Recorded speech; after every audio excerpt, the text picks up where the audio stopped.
Naman ay may mga taong lumalakas sa dami at may mga taong nagiging mapanganib kapag nag-iisa. Kung ikaw ang huli, hindi ka nawawala.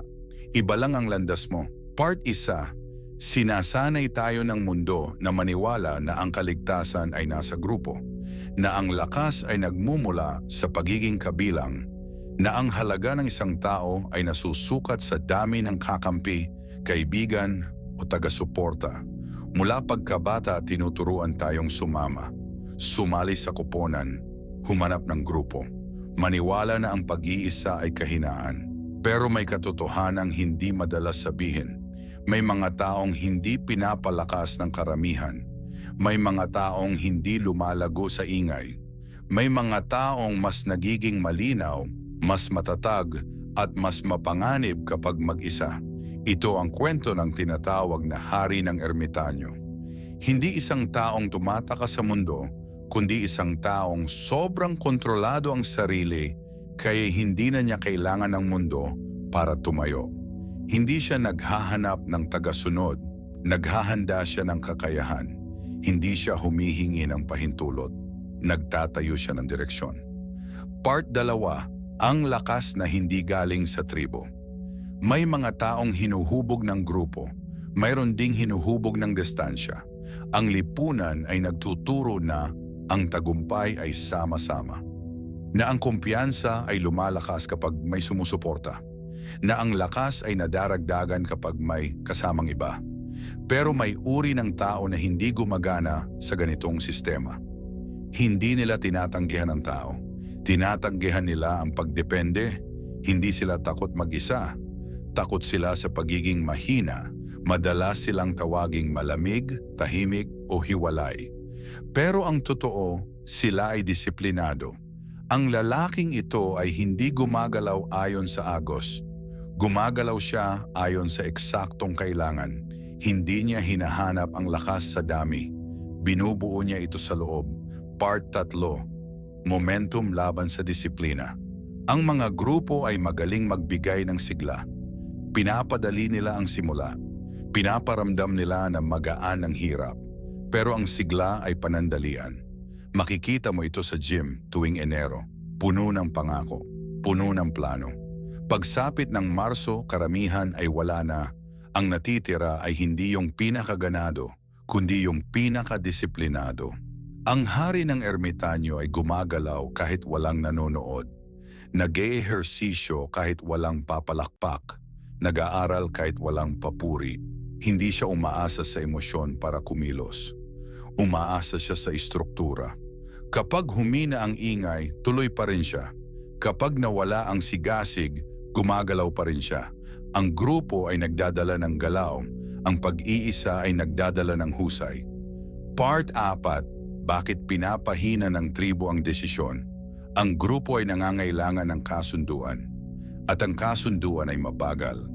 Sa opisina, napupunta ang desisyon sa walang katapusang meeting. Sa pamilya, nauuna ang tradisyon kaysa lohika. Sa barkadahan, nangingibabaw ang opinyon ng karamihan. Lahat naghihintay, walang kumikilos.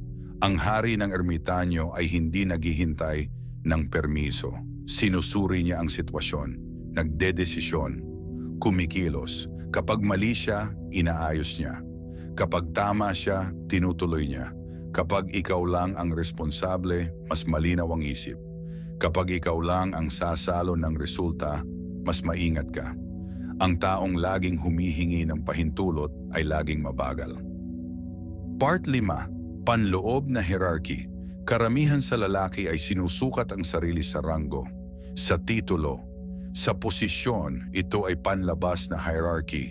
Ang sigma ay gumagawa ng panloob na hierarchy, disiplina bago aliw, responsibilidad bago kasiyahan, pangmatagalang resulta bago panandali ang saya. Hindi siya naghihintay na pamunuan. Pinamumunuan niya ang sarili. Sa totoong buhay, ito ay lalaking maayos ang pera kahit walang nagbabantay. Nagsasanay kahit walang coach. Inaayos ang oras kahit walang paalala. Ginagawa niya ang dapat gawin dahil kailangan itong gawin. Part 6. Kaunti pero matibay na ugnayan. Hindi antisosyal ang hari ng ermitanyo. Mapili lang siya.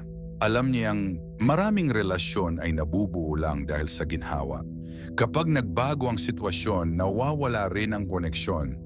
Pinipili niya ang kaunti, pero pinapalalim niya ito. Ang tiwala niya ay para sa mga gumagawa, hindi sa nagsasalita. Para sa mga dumarating, hindi sa nangangako. Mas gusto niya ang maliit na bilog na matibay kaysa malaking network na nawawala sa oras ng problema.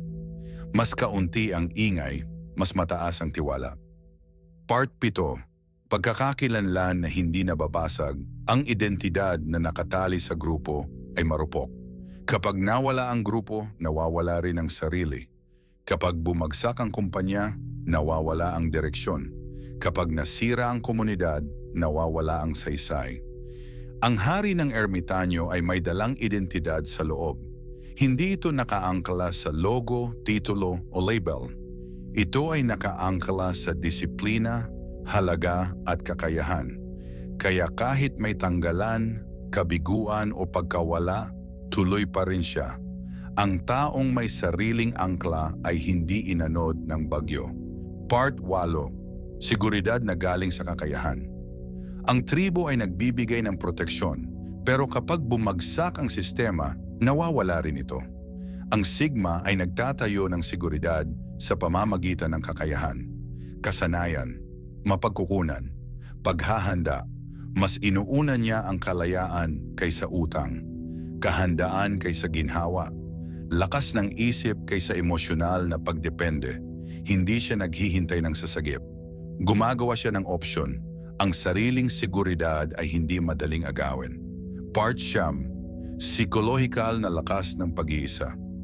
Ang pag-iisa ay walang takasan, walang aliw, walang pagpapatunay. Ikaw at ang sarili mo lang.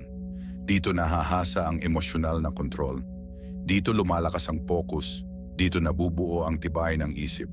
Natuto siyang harapin ang takot, hindi takasan. Ayusin ang mali, hindi isisi. Magdesisyon kahit walang kasiguruhan. Ang taong nakaligtas sa katahimikan ay hindi natitinag ng ingay. Part 10. Pangmatagalang laban, ang mga grupo ay para sa sandali. Ang Sigma ay para sa dekada. Mabilis ang sigla ng karamihan, pero mabilis din ang burnout. Ang hari ng ermitanyo ay nagmamando ng enerhiya, inaayos ang pacing, binubuo ang disiplina para sa mahabang panahon. Hindi siya umaasa sa biglaang panalo. Pinipili niya ang tuloy-tuloy na pag-usad. Ang totoong tagumpay ay nangyayari sa ordinaryong araw. Part 11. Kalma sa gitna ng gulo. Ang takot ay mabilis kumalat sa grupo.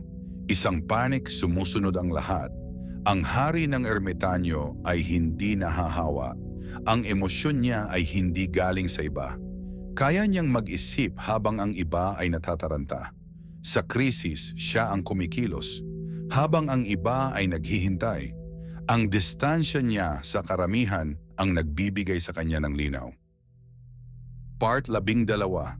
Kapag bumagsak ang tribo, kapag gumuho ang sistema, marami ang nawawala dahil ang pundasyon nila ay panlabas. Ang hari ng ermitanyo ay nagpapatuloy. Hindi siya nagtayo ng imahe. Nagtayo siya ng kakayahan. Hindi siya umasa sa popularidad. Umasa siya sa disiplina. Habang ang iba ay naghahanap ng bagong direksyon, siya ay gumagalaw na. Ending ang hari ng ermitanyo ay hindi alamat. Siya ay isang pagpili. Pagpiling pamunuan ang sarili bago humingi ng pagkilala. Pagpiling buuin ang disiplina bago ang pagiging kabilang. Hindi lahat ay kailangang sumama sa karamihan. Ang ilan ay nilikhang magtayo ng landas. Kung ikaw ay mas lumalakas kapag mag-isa, hindi ka sira. Iba lang ang misyon mo.